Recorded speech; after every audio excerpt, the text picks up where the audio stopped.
Welcome to episode 143 of the Loane Hockey Podcast, where today we're going to be talking about some standouts in last night's matchup between Dallas and Chicago. And so, really good game from Chicago. I thought all across the board they had a really good effort, and I felt like there was a lot of urgency on their side to be able to score right from the get-go. And Taylor Hall ended up scoring a hat trick in this game, first time in 11 years, and the last time he had a hat trick was 11 years ago when he was with Edmonton. And so he had a really, really great game. I felt like Taylor Hall all across the board, he had that knack for scoring instincts. I felt like it was the Taylor Hall that you normally see in New Jersey and Edmonton. Just that level of dominance that he had with the puck on his stick was really fun to watch and really exciting to watch. And he's a guy where you'd like to see a little bit more from him offensively, but at the same time, yes, he's still recovering from injuries. Yes, he's still trying to maintain that health and being able to be consistent with that over time. But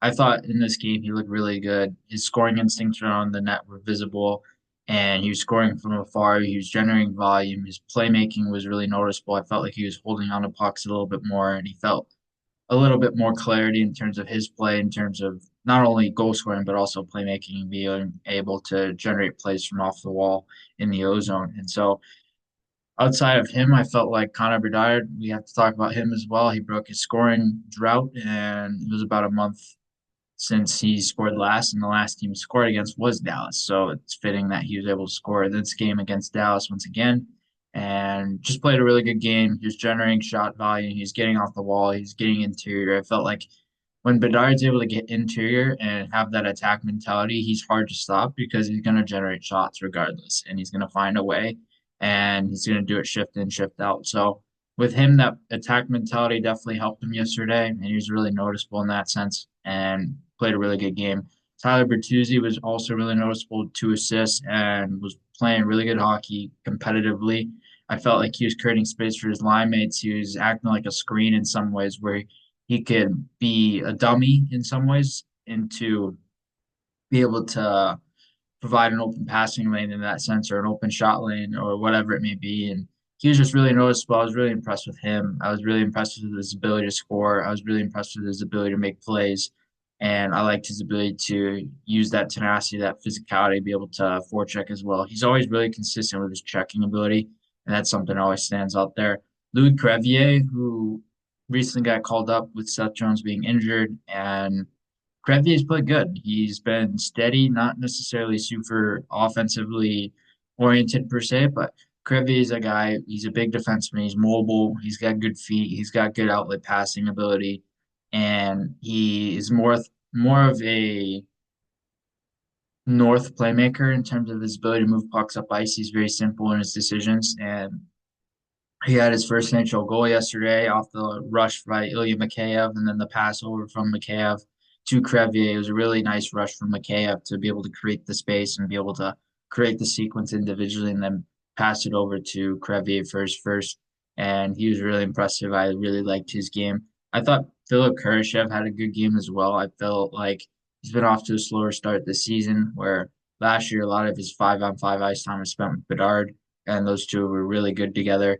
This year it's been a little opposite where he's been up and down. He's been playing center and wing. There hasn't been a consistent role for him on this team thus far. And with Kurashev, he's been in and out of the lineup at times as well. But again, he played a really good game yesterday. I felt like his playmaking ability was evident. He was noticeable in terms of 5-on-5 play, being able to generate passes with consistency and being able to have accurate playmaking ability. I felt like that was a really good quality and really good, really notable quality of his in this game. So that was really good from him.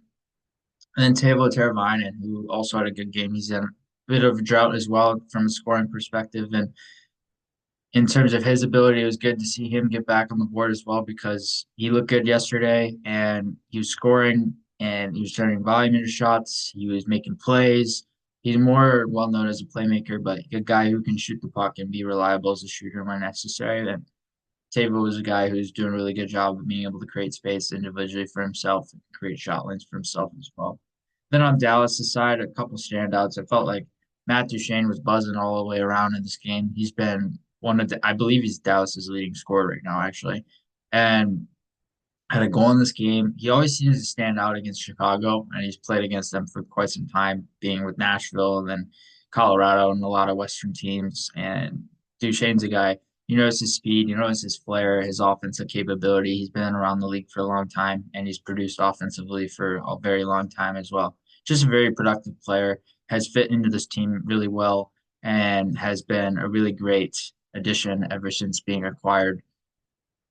And Miro Heiskanen had a good game as well. I thought one assist for him and two shots. He looked good. He looked steady, looked mobile. His two-way defensive ability was noticeable. His shutdown ability was there. His stick work and angling were there. The details in his game on line rush against were there. I felt like his gap control was also noticeable in terms of how he'd gap up, how he'd stay square, how he'd box out, and how he'd use positional play to manage the tempo, manage the flow of the game. And Haskin was noticeable. Wyatt Johnston was good in this game as well with one assist, and Jason Robertson with one assist as well. I felt like there weren't too many standouts on Dallas' side because it was an odd occasion for them. They just had a bad game, and it's going to happen to good teams on occasion where they have bad games and then they look to get back into form right away. But with Dallas, it's usually pretty unlike them to have a game where many of their players were absent and you didn't notice them. So